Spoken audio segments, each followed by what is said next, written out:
I knew someone was inside the store with me, cause the security door at the back clicked shut while I was standing 20 feet away from it.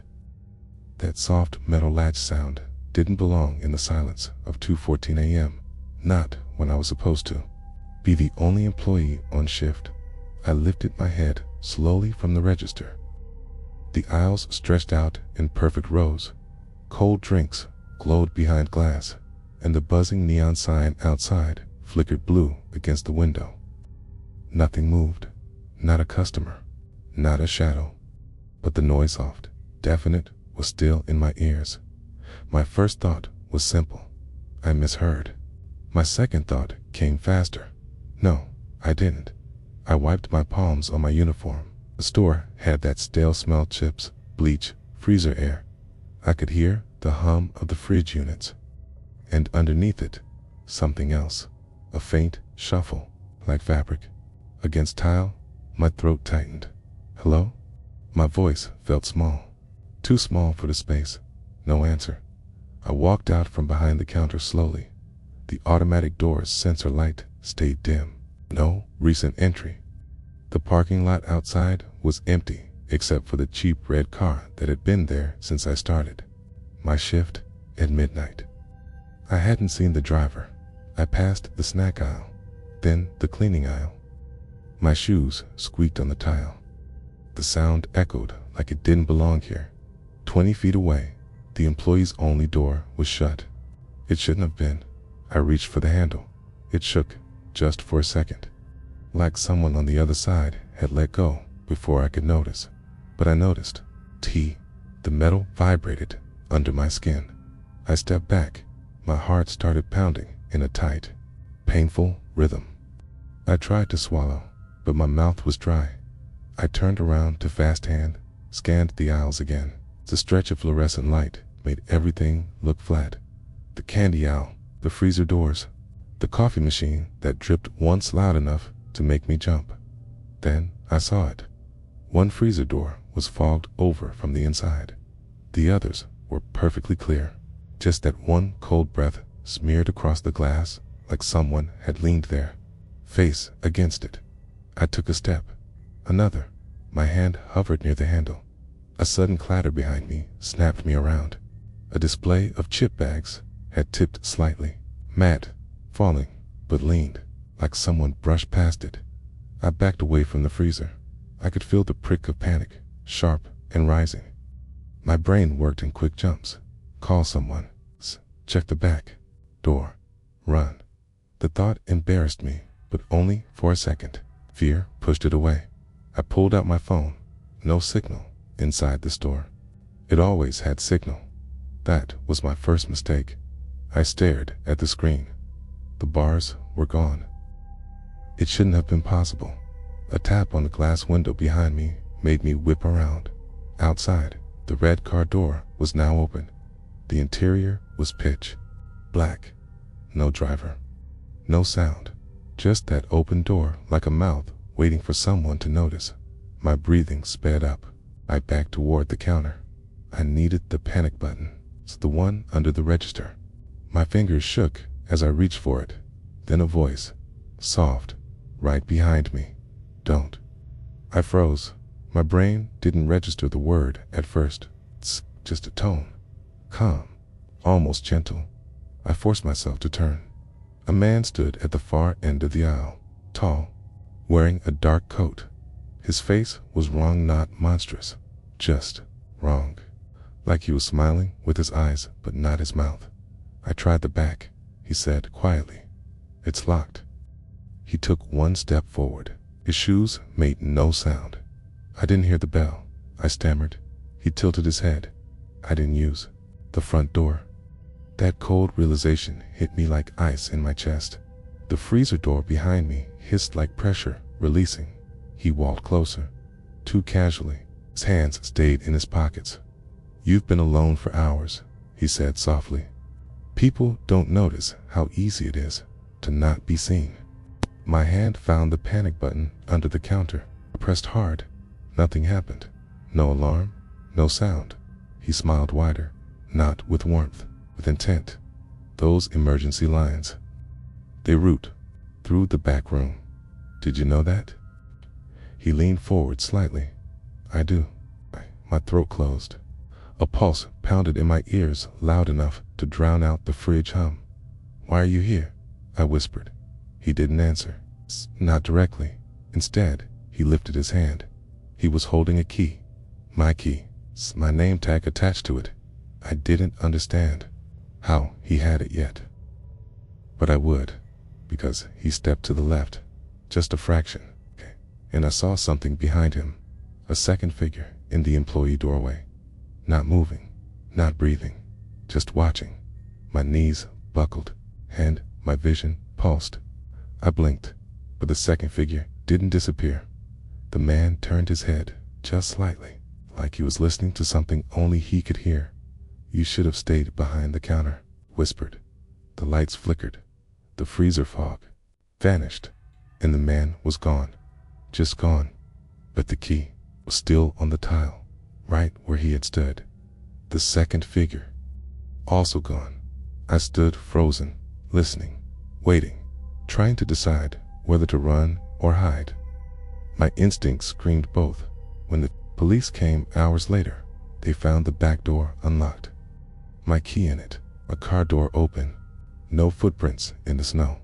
They didn't believe me, but the store's cameras caught something. Not a face, not a person, just a shape behind me. For hours, still, close, watching. I wished that was the end. But last Tuesday, when I started another night shift, the freezer door fogged over again. Only this time, there was a message traced in the condensation. Still here. And I knew I wasn't alone. I heard footsteps on the upper walkway, even though I knew I was the only guard on duty. The sound echoed through the empty, factory-sharp clangs on metal grating. Not loud, not rushed. Deliberate steps pacing above me. I didn't move.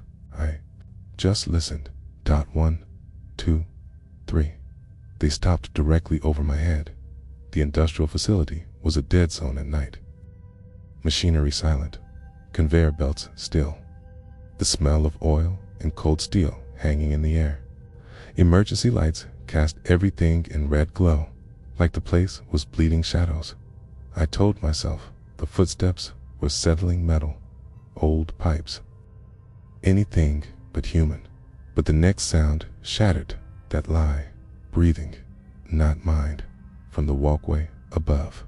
Slow, close. I tightened my grip on the flashlight. My heart hammered against my ribs. I forced myself to move just a step toward the metal staircase, halfway up. The lights flickered. The breathing stopped. A door slammed somewhere deep inside the facility. The boom echoed across the empty walls, and dust rained from overhead. Beams. I turned quickly, flashlight beams slicing through the dark dot. No movement. No footsteps. But I felt it. Someone, something, had moved from the walkway to the far end of the building. The place was too big. Too many shadows. Too many corners. I climbed the last steps. The walkway stretched ahead, metal grating, creaking under my weight. The view from above made the facility look like a giant sleeping animal. Dark, massive, filled with quiet threat. Then I saw it. A locker near the maintenance office was partially open. Just a crack, sliver of darkness cutting through the red glow. I approached slowly. The flashlight shook slightly in my hand. The metal floor groaned under my boots. I reached the locker, placed my hand on the door. It swung open before I touched. It smooth, silent. A jacket hung inside. A name tag I didn't recognize, but that wasn't the part that froze my breath. A second name tag was underneath it. Mine. I stumbled back. How? I hadn't been here before tonight. I looked down the walkway. Something moved at the far end. A shadow. Quick. Wrong. Like it didn't follow the beam of my flashlight. Like it bent around it. I backed away. Too fast. My foot slipped. I caught the railing. The echo of my gasp filled the space below. Something scraped across concrete. Heavy, slow, like a pallet being dragged. I descended the stairs, because staying up there felt more dangerous. The factory floor felt open, exposed. The shadows felt like eyes staring. I passed the conveyor belt, the abandoned forklift, the hanging chains swaying slightly, no wind to move them. And then I smelled it. Cold. It's airtight, coming from the basement hatch. It was slightly ajar. A faint light glowed from underneath, pale and unnatural. Not electrical, not fire. Something in between. I should have called someone. I should have left, but I opened it. The metal hinges groaned, and the air that hit me was wrong. It's cold, it's sterile, like hospital air, with none of the life in it. The staircase descended into darkness. I stepped down. Halfway, I heard a whisper, not a voice. A whisper, my name. The flashlight flickered. I reached the bottom and saw the hallway long, narrow, lined with offices. But the office doors were wrong. They had no windows. Thick metal, each with a numbered dot. Room 3, room 5, room 5. At room 6, I stopped because the door trembled. Not violently, just gently, like someone inside was breathing against it. I leaned closer. A single knock, soft. Then, I know why you're here. I jerked back. My pulse spiked. My breath hitched. The flashlight slipped and clattered to the floor. The beam spun wildly, catching the ceiling. A figure stood there, upside down. Or maybe the world shifted. I blinked. It vanished. I grabbed flashlight and ran up the stairs. I didn't stop, not even when I heard footsteps behind me, faster now, matching my pace, mocking it. When I burst onto the main floor, the emergency lights turned off. Total darkness, except the walkway above where a figure leaned over the railing, watching me. Silhouette only, but I recognized the jacket, my jacket, and the face. My face, smiling down. The power came back 5 minutes later. The facility alarm blared. Security cameras rebooted. They showed nothing except one thing, the basement door closing by itself. Now, every night I pull up to the facility, I see something new. A locker slightly open. My name tag moved. And last night, hanging next to it, second jacket, my size, waiting. I woke up because the baby monitor crackled with static and a voice whispered my name through it. The sound jerked me upright on the couch. The house was dark, except for the nightlight glowing at the end of the hallway. I stared at the monitor. The crib was empty. The realization hit me before fear did. I checked the time. 3:09 a.m. The parents were away. I was the only adult here. My breath formed small clouds in the air. It was that cold. I rubbed my arms, but the chill stayed under my skin. The monitor crackled again. A faint thump from upstairs.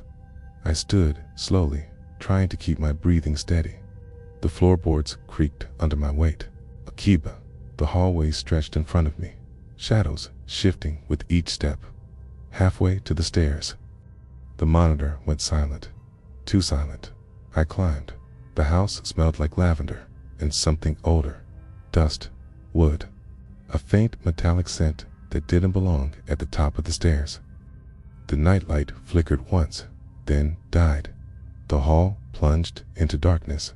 I used my phone screen. The weak glow barely lit the carpet. The baby's room door was partially open. A cold draft seeped through the crack. I nudged it open. The crib was empty like before, but now the window was unlocked. Curtains swayed outside, fresh footprints in the frost. Small ones, a child's dot. My chest tightened. Panic wanted to take over, but I forced myself to think. The child. The window. The footprints. I followed them with my eyes. They led to the tree line at the edge of the property. No adult prints, just the tiny ones. Then the monitor crackled against Till in my hand. Except the voice wasn't coming from the nursery feed now. It was behind me. I turned. The bedroom mirror reflected me, and behind me, shape, short, slight, standing too close. I spun around. Nothing but the mirror showed it was there. My phone light flickered and died. I stood alone in the dark nursery, cold pressing in like invisible hands. A soft giggle echoed, not playful, mocking. I backed away, bumping into the crib. My hand shook so hard I nearly dropped the monitor. The giggle stopped. Then a whisper, "Found you." I lunged for the hallway. The monitor flared to life again, showing a new feed. Not the nursery, the basement. A single chair, facing a wall. Someone, sitting in it. A small silhouette. I didn't want to look. I didn't want to know. But the chair turned slowly, empty. I clutched the banister and stumbled down the stairs. Each step thudded in my chest. The kitchen lights were off. The living room was wrong.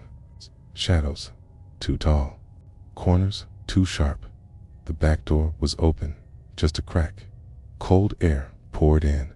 I stepped toward it. A handprint appeared on the glass. Small, perfect, fresh. I nearly ran out into the yard. But a voice stopped me, not in the room, in my head. No adults. It said, "Only you." The monitor slipped from my fingers and shattered. The house groaned, walls shifting. I swear they moved. I swear the angles changed. The hallway stretched. I ran. The front door refused to open.